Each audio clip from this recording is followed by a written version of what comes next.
Buenos días, tardes o noches. Agradecería tu gran apoyo suscribiéndote y dándole me gusta. Déjame tu comentario, ¿qué tal te parece nuestro contenido? Sin más, comencemos. Nunca imaginé que una simple curiosidad me costaría tanto. Siempre fui de esos que se quedaban horas en el computador navegando, explorando foros, metiéndome en páginas raras solo para ver qué encontraba. La internet superficial ya no me ofrecía nada interesante, lo sabía todo, lo veía todo, y me aburría con facilidad. Fue así como terminé obsesionándome con ese otro lado, el que no todos conocen, el que muchos advierten que no debería tocarse, la Deep Web. Recuerdo aquella noche perfectamente. Estaba en mi habitación, la luz apagada, el resplandor azul de la pantalla iluminando mi rostro. Instalé el navegador que todos mencionaban, configuré la VPN, borré historiales, como si esas precauciones fueran a servirme de algo. El corazón me latía fuerte, no por miedo todavía, sino por la adrenalina de sentir que estaba abriendo una puerta prohibida. Al principio todo parecía un chiste. Links rotos, foros abandonados, páginas que vendían drogas, armas, cosas ilegales que no me interesaban en realidad. Pero entre esos enlaces encontré un directorio que no había visto antes. Su título era extraño, una mezcla de números y letras que parecían un código encriptado. Lo abrí, y allí comenzó mi condena. La página cargó con lentitud, como si se resistiera a mostrarse. Lo primero que vi fueron carpetas con nombres inquietantes, vigilancia, listas, proyectos, víctimas. Mi instinto me decía que cerrara de inmediato, pero mi curiosidad fue más fuerte. Entré en una carpeta llamada vigilancia. Dentro había archivos con nombres de personas, fotos, direcciones, cuentas bancarias, contraseñas. Era un registro de vidas enteras expuestas. Me quedé helado. Era como mirar el inventario de alguien que jugaba con seres humanos como si fueran fichas en un tablero. De pronto, el cursor comenzó a moverse solo. Vi como una ventana de chat emergía en la esquina de la pantalla. Un mensaje escrito en rojo parpadeó. No deberías estar aquí. El pánico me atravesó el cuerpo. Intenté cerrar la página, pero todo se congeló. El ventilador de mi computador rugía como si fuera a explotar. Otro mensaje apareció. Ahora sabemos quién eres. Corrí a desconectar el cable de red, apagué el router, pero algo me decía que ya era tarde. Durante unos segundos me quedé en silencio, temblando, escuchando mi propia respiración agitada. Me convencí de que había sido una broma, un truco de algún hacker aburrido. Reinicié la computadora, y ahí lo comprobé. En el escritorio habían aparecido 3 archivos nuevos. Uno con mi nombre completo, otro con la dirección de mi casa, y un tercero con la palabra observado. Sentí un frío que me recorría la espalda. Esa noche no dormí. Revisaba la ventana cada minuto, convencido de que alguien estaba mirándome desde afuera. Al amanecer, con los ojos rojos y la mente nublada, entré a mis redes sociales y descubrí que todas mis fotos recientes habían sido copiadas y subidas a perfiles falsos. Mensajes extraños comenzaron a llegar, frases sin sentido, emojis de ojos, links que jamás abrí. Estaban jugando conmigo. Los días siguientes fueron un infierno. Mi celular sonaba de madrugada y al contestar solo escuchaba respiraciones largas, pesadas, casi animales. Mis correos electrónicos aparecían llenos de amenazas veladas, imágenes de mi casa tomadas desde afuera, fotos mías caminando por la calle. Ellos estaban aquí, en mi ciudad, siguiéndome. Decidí borrar mis redes, cerrar todo, incluso cambiar de número. Pero cada movimiento que hacía, cada intento de desaparecer, era respondido con una señal de que no servía de nada. Una tarde, cuando salí a comprar comida, encontré una nota doblada bajo la puerta de mi apartamento. Solo decía, corre si quieres, siempre estaremos cerca. Comencé a perder la noción del tiempo. Vivía con las cortinas cerradas, apenas comía, y el insomnio se volvió mi sombra. Cada ruido del pasillo me hacía saltar, cada golpe de viento en la ventana lo sentía como una advertencia. Y lo peor de todo era que me estaban empujando a un estado mental donde ya no podía diferenciar si lo que escuchaba era real o producto de mi paranoia. Una noche decidí huir. Metí lo poco necesario en una mochila, ropa, dinero en efectivo, mi laptop, y me fui sin mirar atrás. El aire frío de la madrugada me golpeó en la cara mientras bajaba las escaleras, temblando. Caminé por calles oscuras, sin rumbo fijo, hasta llegar a una terminal de buses. Compré un pasaje al azar, cualquier lugar que me alejara de mi casa. Durante el trayecto, intenté dormir, pero cada vez que cerraba los ojos sentía la mirada de alguien detrás. Despertaba sudando, con el corazón acelerado. En algún punto, revisé el celular. Tenía un mensaje nuevo. Bonito viaje. No sirve de nada esconderte. Lo solté como si quemara. Ahí entendí que ya no se trataba solo de vigilancia digital. Estaban siguiéndome físicamente. Tenían ojos en todas partes. Los siguientes días fueron un juego sádico. Cada ciudad donde me detenía, encontraba señales de ellos. Un grafiti en una pared con mi nombre, una hoja anónima dejada en mi asiento, un correo con una foto del hotel donde me quedaba. Era como si disfrutaran viéndome desgastarme, hundirme poco a poco en la desesperación. Yo era su presa, y ellos los cazadores invisibles que se alimentaban de mi miedo. Comencé a investigar, desesperado, quiénes podían ser. En algunos foros ocultos de la Deep Web encontré rumores de un grupo llamado Los Observadores. Decían que eran una red de gente poderosa, hackers, mercenarios, incluso exagentes de inteligencia que se habían convertido en una especie de secta digital.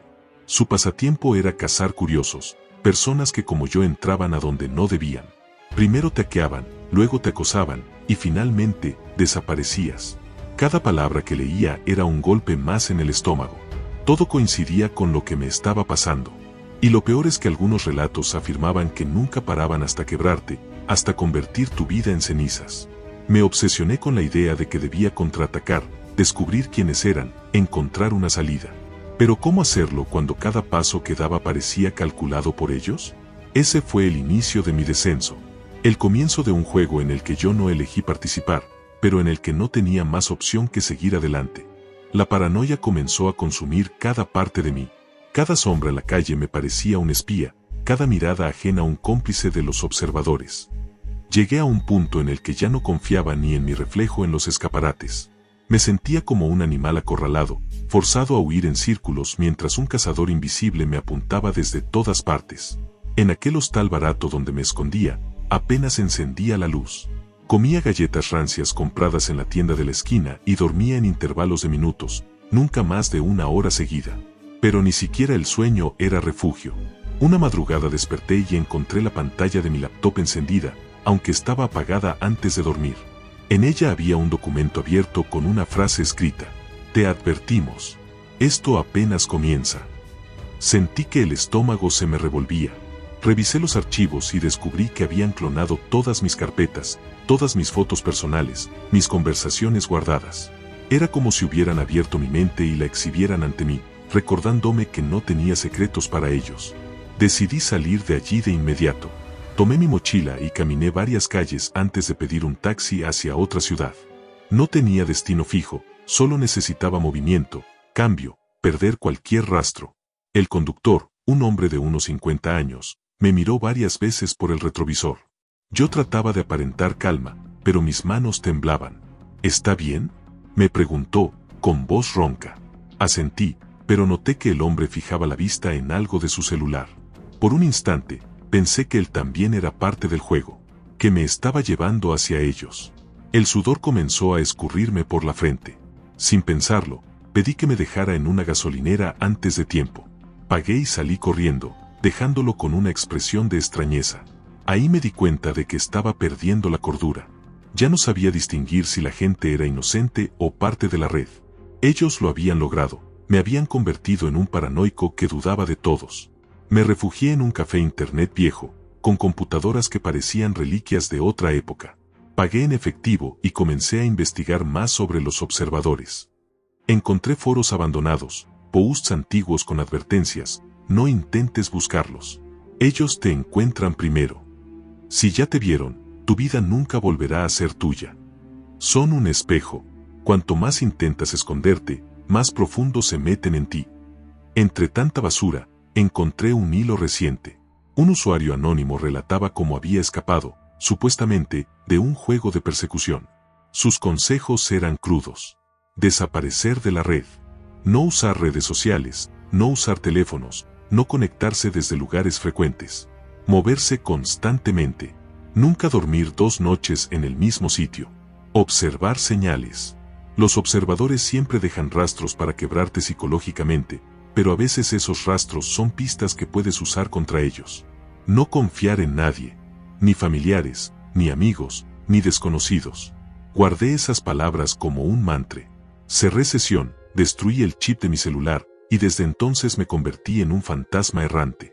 Durante semanas me mudé de pueblo en pueblo, de pensión en pensión, pagando siempre en efectivo. Vivía con una mochila a cuestas, como si fuera un fugitivo.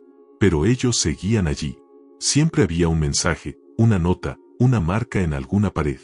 En una ocasión, cuando entré a una lavandería de barrio, encontré una camisa mía, la que había perdido semanas atrás, colgada en un perchero, perfectamente doblada, con una etiqueta que decía: "Nos gusta como corres". El impacto fue brutal. Sentí que el aire se me escapaba y tuve que salir corriendo. Mi desesperación comenzó a transformarse en furia. No podía seguir huyendo. Tenía que enfrentar esto, de alguna forma. Empecé a observar los detalles que dejaban, los grafitis, las notas, los mensajes digitales. Había un patrón. Siempre aparecían en lugares donde había cámaras de seguridad antiguas o sistemas poco vigilados. Era como si usaran la misma red de vigilancia civil para espiarme. Eso me dio una idea. Si ellos podían rastrearme a través de cámaras, yo podía usar esas mismas cámaras para rastrearlos a ellos. Empecé a colarme en cibercafés y terminales públicas, accediendo a redes de cámaras en pueblos pequeños. Pasaba horas observando, buscando caras repetidas, personas que siempre aparecían donde yo estaba. Y los encontré. Había un hombre alto, con gorra y chaqueta oscura, que aparecía en varias grabaciones de diferentes ciudades. Nunca estaba demasiado cerca, pero siempre en el mismo ángulo, observando. También había una mujer, de cabello negro largo, que parecía casual, mezclándose entre la gente. Su rostro apareció en 3 lugares distintos donde yo había estado.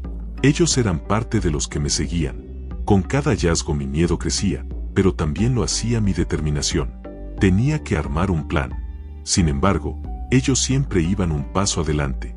Una madrugada, en un cuarto de hotel, desperté con un ruido metálico. Al encender la lámpara, vi sobre la mesa un objeto que no estaba allí antes, un pequeño reloj de arena, negro, con granos rojos cayendo lentamente. No había forma de que alguien lo hubiera dejado sin que yo me diera cuenta. Junto al reloj, una nota. El tiempo corre. Decide pronto. Esa noche no pegué un ojo. Me quedé mirando ese maldito reloj hasta que la última partícula cayó. Cuando lo hizo, mi celular, el mismo que había destruido, comenzó a sonar en la mochila. Lo saqué, aterrado. No tenía chip, no tenía batería. Pero la pantalla se encendió y apareció un mensaje. Última oportunidad. Juega con nosotros o desaparece. El terror me paralizó. Pero también comprendí que no podía seguir siendo la presa. Si ellos me querían en su juego, yo debía aprender las reglas, imitarlas, y encontrar la forma de golpearlos donde más doliera. A partir de entonces, comencé a moverme no solo para huir, sino para investigar. A través de viejos contactos conocí a un tipo que se hacía llamar Kraken, un hacker independiente que vivía en un taller destartalado lleno de cables y pantallas. No confiaba en nadie, pero le ofrecí dinero en efectivo a cambio de información. Cuando le hablé de los observadores, el hombre palideció. ¿Tú estás loco?, me dijo, apagando una de sus pantallas. Nadie se mete con esa gente. No son simples hackers, son una red de poder. Si ya te marcaron, no tiene salida.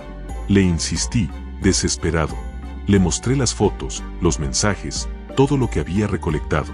Tras varias horas de discusión, aceptó ayudarme, aunque me advirtió que lo hacía bajo su propio riesgo. Lo que descubrimos fue aterrador. Los observadores no eran un grupo reducido, sino una red descentralizada. Había nodos en distintas ciudades, células que operaban tanto en la red como en la vida real.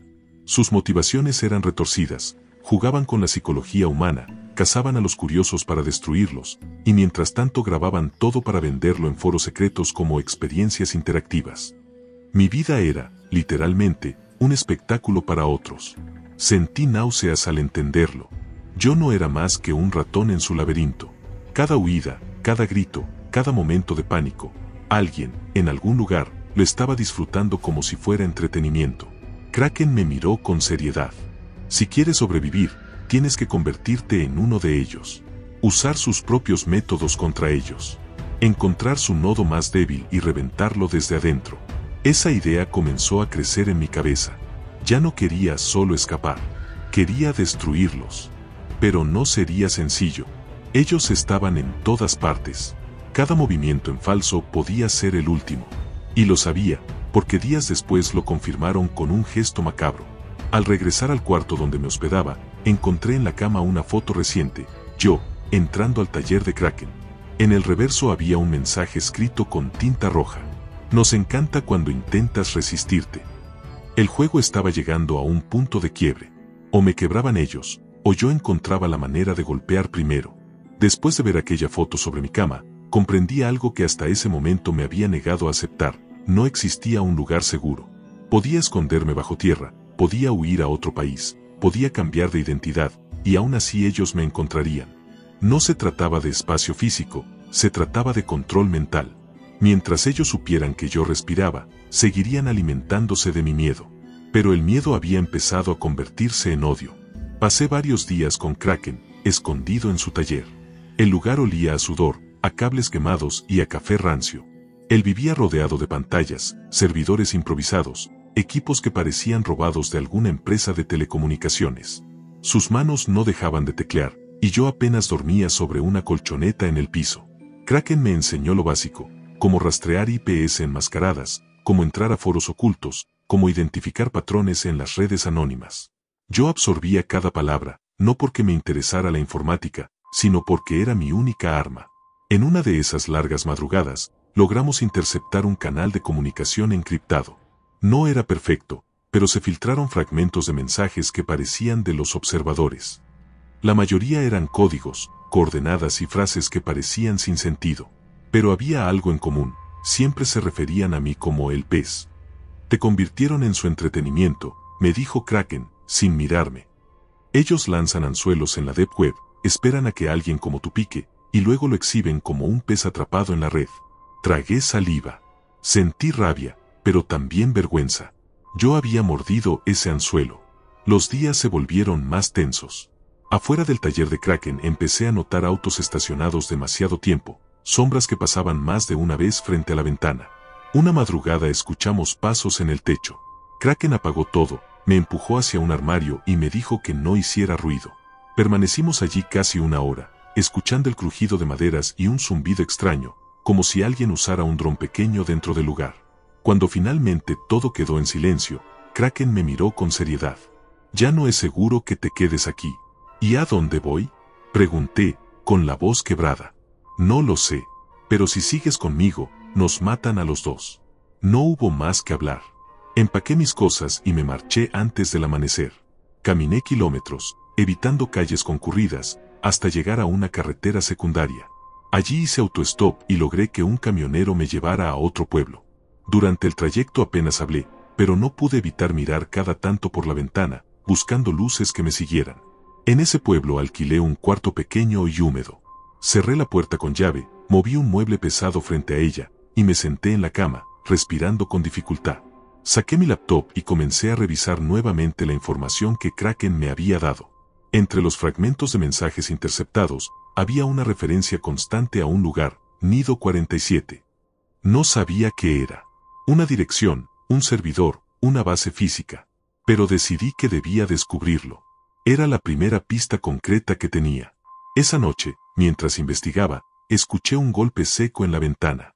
Me levanté lentamente, con el corazón desbocado. Abrí la cortina y lo vi, un sobre blanco pegado con cinta. Lo tomé con manos temblorosas y lo abrí. Dentro había una foto mía, sentado frente a la computadora, tomada hacía apenas unos minutos, desde afuera. En la parte de atrás, una frase escrita con tinta negra. El nido te observa. El sobre cayó de mis manos. Me derrumbé en el suelo, respirando con dificultad. Estaban jugando conmigo, sabían exactamente lo que estaba investigando, y se adelantaban a cada paso. Durante horas permanecí inmóvil, hasta que el cansancio me venció. Desperté con el ruido de golpes en la puerta. Alguien intentaba abrirla. Corrí hacia la ventana y vi dos hombres con chaquetas oscuras en la calle, mirando hacia arriba. Uno de ellos levantó el teléfono y me apuntó como si me fotografiara. No esperé más. Tomé mi mochila y salté por la ventana trasera, rodando por el suelo y corriendo sin mirar atrás. Esa carrera nocturna fue como un despertar brutal. El aire frío me cortaba la garganta, mis piernas dolían, pero seguí hasta perderme entre callejones. No regresé a ese cuarto nunca más. Los siguientes días me moví como un fantasma. Dormía en estaciones de tren, en terminales de buses, en edificios abandonados. Mi aspecto se volvió desaliñado, mi barba creció, y mis ojos reflejaban el insomnio constante. Pero en ese desgaste también encontré una chispa de claridad. No podía seguir huyendo. Si quería sobrevivir, tenía que atacar. Reuní cada pista, cada foto, cada mensaje. Analicé los horarios en que aparecían, los lugares donde dejaban señales. Descubrí que había un patrón en las ciudades. Siempre eran puntos cercanos a antiguas estaciones de telecomunicaciones, como si usaran esas infraestructuras olvidadas para operar.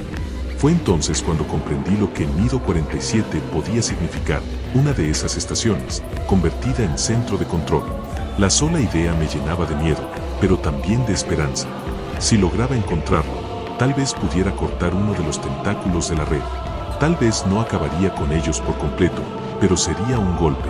Armé un plan improvisado. Conseguí un mapa de torres de comunicaciones abandonadas en la región y marqué las que coincidían con mis últimos movimientos. Había una que destacaba, una torre vieja en las afueras de una ciudad industrial, con el número 47 pintado en una de sus paredes, según una foto que encontré en un foro de exploradores urbanos. Ese era el lugar. Ese era el nido. Me preparé lo mejor que pude. Compré guantes, linternas y un cuchillo barato en un mercado negro. Me sentía ridículo, un simple civil intentando enfrentar a una red de monstruos, pero ya no tenía alternativa. O ellos acababan conmigo, o yo con ellos. La noche que partí hacia la torre, el cielo estaba cubierto de nubes, y el viento soplaba fuerte. Cada paso hacia ese lugar era un latido más acelerado en mi pecho. No sabía qué iba a encontrar, pero estaba listo para todo. Al llegar, vi la estructura a lo lejos, una mole metálica oxidada, rodeada de maleza. Parecía abandonada, pero las luces tenues que se filtraban por una de las ventanas me confirmaron lo contrario. Me acerqué sigilosamente, con la respiración contenida. Podía escuchar ruidos eléctricos, zumbidos de servidores. Mi corazón latía tan fuerte que pensé que ellos podrían escucharlo. Entonces lo vi. En la entrada había un símbolo pintado en la pared, un ojo negro con una línea vertical atravesándolo. El mismo que había visto en algunas de las notas que me dejaban. Había llegado al centro de su red. Y fue en ese instante, con la torre frente a mí y la oscuridad envolviéndome, que entendí que no había retorno.